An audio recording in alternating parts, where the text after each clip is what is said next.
पत्नी, अभी अभी शादी हुई थी, दूल्हा दुल्हन वर वधू परिवार के साथ दर्शनों के लिए आए।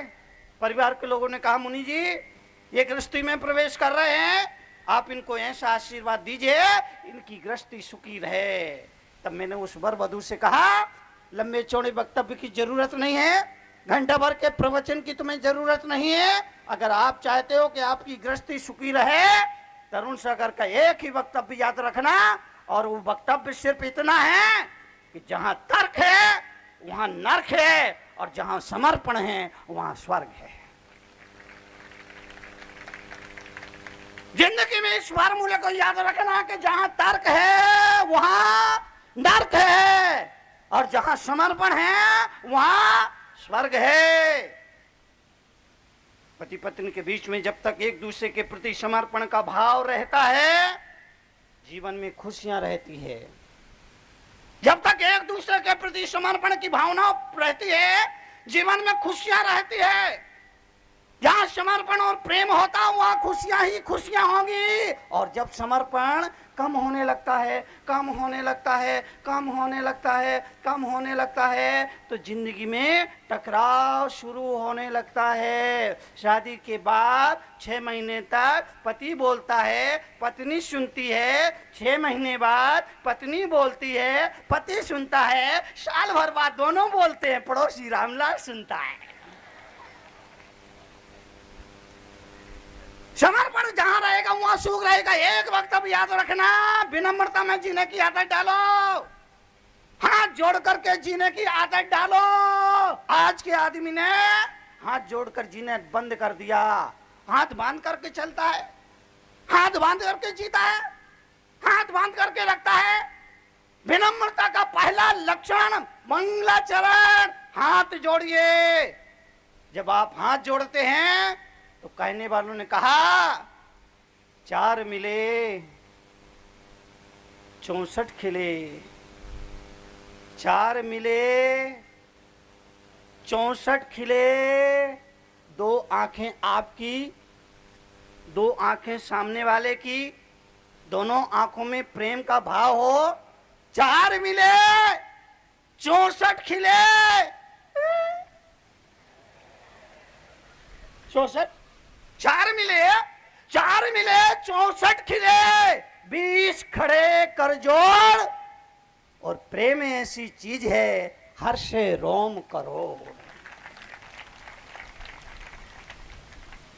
समर्पण है वहां स्वर्ग है। पति पत्नी के बीच में समर्पण है, स्वर्ग है। सास बहू के बीच में समर्पण है, स्वर्ग है। देवरानी जुटानी के बीच में समर्पण है, स्वर्ग है। समर्पण जिंदगी में स्वर्ग लाता है। और तर्क से टकराव, टकराव से संघर्ष बढ़ता है। शादी होती है, दोनों के बीच एक दूसरे के प्रति प्रेम होता है, तो पहले साल पत्नी अपने पति को आवाज लगाती है, तो उसके आवाज लगाने का ढंग कुछ अलग होता है। दूसरे साल थोड़ा प्रेम समर्पण दोनों में कम हो जाता है, तो पत्नी पति को आवाज लगाती तो उसके कहने का अंदाज कुछ अलग होता है। तीसरे साल आते आते प्रेम समर्पण और कम हो जाता है। पत्नी अपने पति को आवाज लगाती है तो उसके कहने बुलाने का अंदाज कुछ अलग होता है। चौथे साल आते आते समर्पण की भावना बिल्कुल खत्म हो जाती है, तो बुलाने का अंदाज कुछ अलग होता है। वो अंदाज कैसा होता है? बोलूं बोलूं? तू क्यों बोल रही है? बोलूं? 5 साल का बच्चा बोल रहा है, बोलो।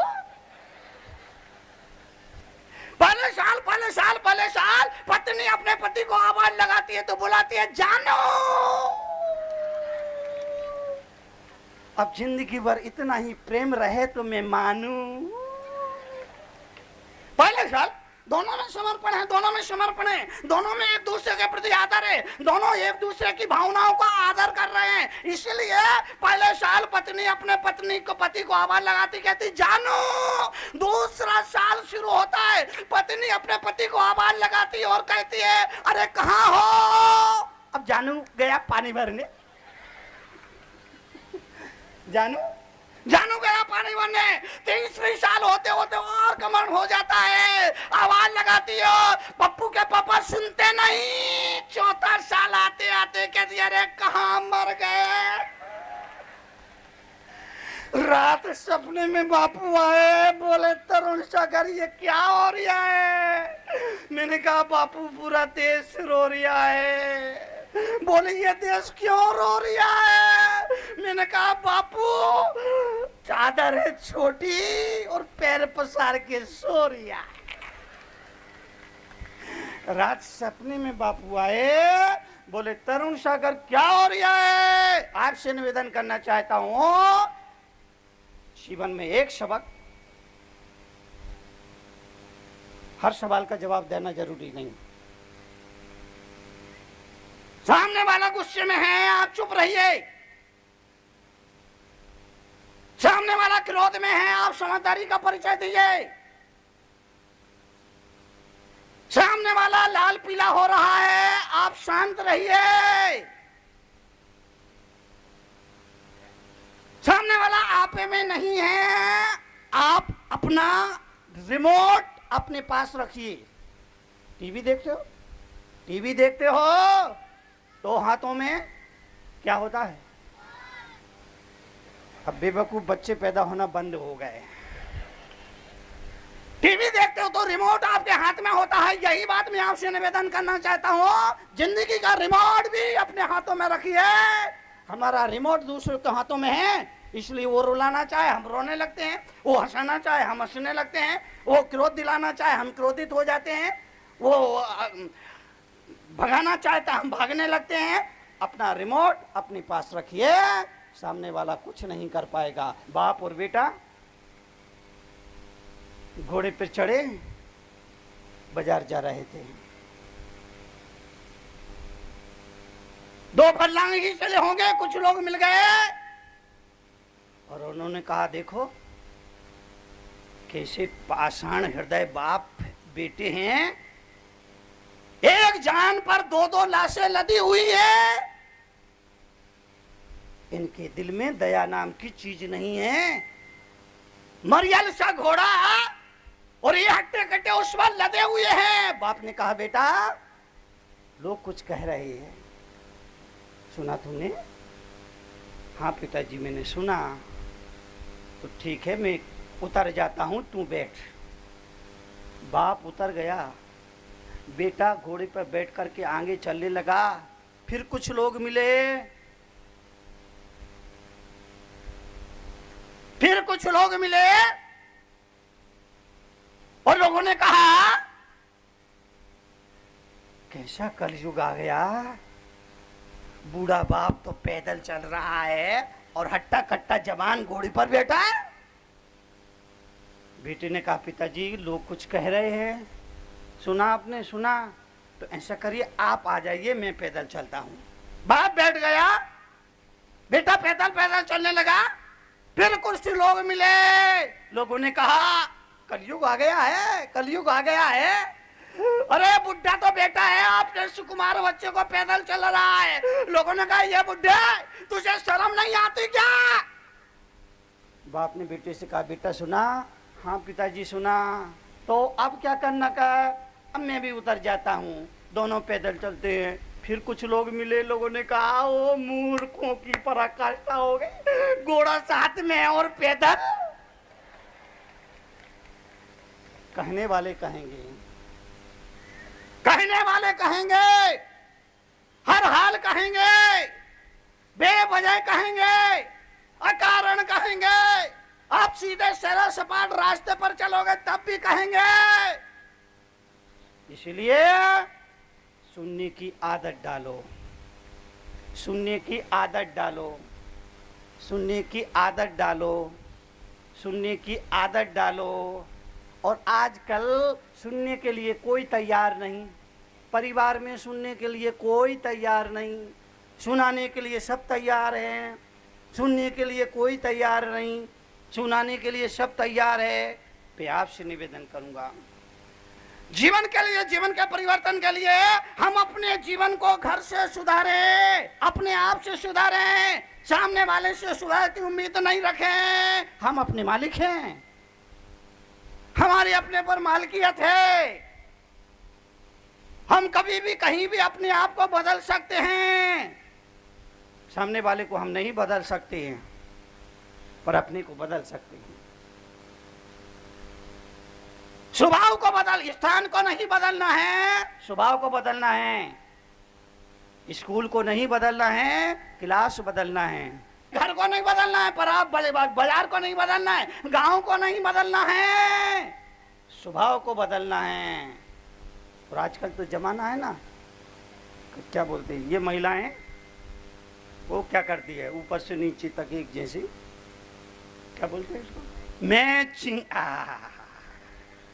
मैचिंग, जमाना मैचिंग का है, जमाना मैचिंग का है, जमाना मैचिंग का है। लेकिन मैं आपसे निवेदन करूंगा, वस्त्रों आभूषणों के मैचिंग के साथ अपना स्वभाव भी ऐसा बनाइए कि वो कहीं भी मैच कर जाए। अपना स्वभाव भी ऐसा बनाइए वो कहीं भी मैच कर जाए। ऐसा स्वभाव अगर बन जाए तो व्यक्ति जहां जाएगा वहां आनंद ही बरसेगा। दो तरह के लोग होते हैं, गुस्सैल पति की पत्नी पति के घर से बाहर जाने के लिए भगवान से प्रार्थना करती है। गुस्सैल पति की पत्नी पति के घर से बाहर जाने का इंतजार करती है। गुस्सैल पति की पत्नी पति के घर से बाहर जाने का इंतजार करती है, और शांत पति की पत्नी पति के घर आने के लिए भगवान से प्रार्थना करती है। दो स्थितियां हैं, दो स्थितियां हैं। इसलिए तरुण सागर का कहा, अगर आप माने तो मैं आपसे निवेदन करना चाहता हूं, आपको मालूम होना चाहिए गुस्सैल स्वभाव के व्यक्ति को उसकी पत्नी भी पसंद नहीं करती है, और शांत स्वभाव वाले व्यक्ति को उसका पड़ोसी भी पसंद करता है। चुप रहो, चुप रहो। जवाब, हर सवाल का जवाब देना जरूरी नहीं है। 90% सवाल के जवाब देना जरूरी नहीं होते, लेकिन फिर भी हम जवाब देते, क्योंकि हमको लगता है अगर हमने तुरंत जवाब नहीं दिए तो हमारे स्वर का सर्टिफिकेट कैंसिल हो जाएगा। जीवन के लिए भगवान महावीर ने कहा, अपने मन को संभालो, अपने वचन को संभालो, अपनी काया को संभालो। मन वचन काय, मन को संभालिए, वचन को संभालिए, मन को संभालिए, वचन को संभालिए। ऐसी वाणी बोलिए मन का आपा खोए, औरन को शीतल करे आपऊ शीतल। आज मैं अपनी वाणी को सुधार। घर के अधिकतर झगड़े ये वाणी की वजह से होते हैं। परिवार के अधिकतर झगड़े वाणी पर संयम ना होने की वजह से होता है। पति पत्नी में विवाद हो गया, विवाद इतना बढ़ गया, इतना बढ़ गया, इतना बढ़ गया, पत्नी रुष्ट हो गई और उसने घर की चाबी पति की तरफ फेंक कर कहा, ये संभालो अपना घर, मैं चली अपने मायके। पति समझ गया मामला गंभीर है। उसने बात को संभालते हुए कहा, ठीक है तुम अपने मायके हो आओ, मैं भी अपनी ससुराल घूम आता हूँ, बच्चे भी थोड़े दिन के लिए अपने ननिहाल हो आएंगे। इतना पत्नी को सुनना था, पत्नी को हंसी आ गई और बोली, पप्पू के पापा तुम कितने बोले हो। दो में से एक समझदारी का परिचय दे, झगड़ा टल जाएगा। पति पत्नी आपस में समझौता करें, एक ना समझ बने, दूसरा समझदार बन जाए, काम चल जाएगा।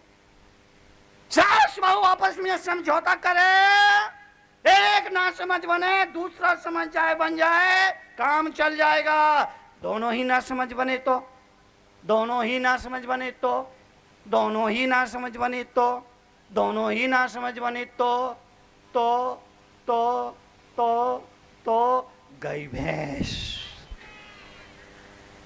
गई भैंस वानी में। इसलिए आपसे निवेदन करूंगा जीवन के लिए अपने बोल को संभालिए, अपने वाणी को संभालिए। भगवान महावीर ने कहा वाणी का संयम, मन का संयम, हाथ का संयम, पैर का संयम, भोजन का संयम, रसना का संयम। जिंदगी में संयम पल पल कदम कदम पर जरूरी है।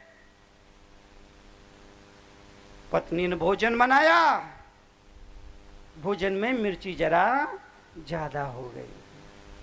पत्नी ने भोजन बनाया, भोजन में जरा मिर्ची ज्यादा हो गई। अब अगर पति कहे ये कोई भोजन है क्या, मिर्ची मिर्ची डाल दी, क्या किसी पंसारी से तुम्हारी यारी हो गई, तो स्वाभाविक है पत्नी को बुरा लगेगा और घर में कलह का वातावरण बन जाएगा। अगर इसकी जगह पति यूं कहे वाह भाई मजा आ गया, मोह तो मोह, कानों को भी स्वाद आ गया,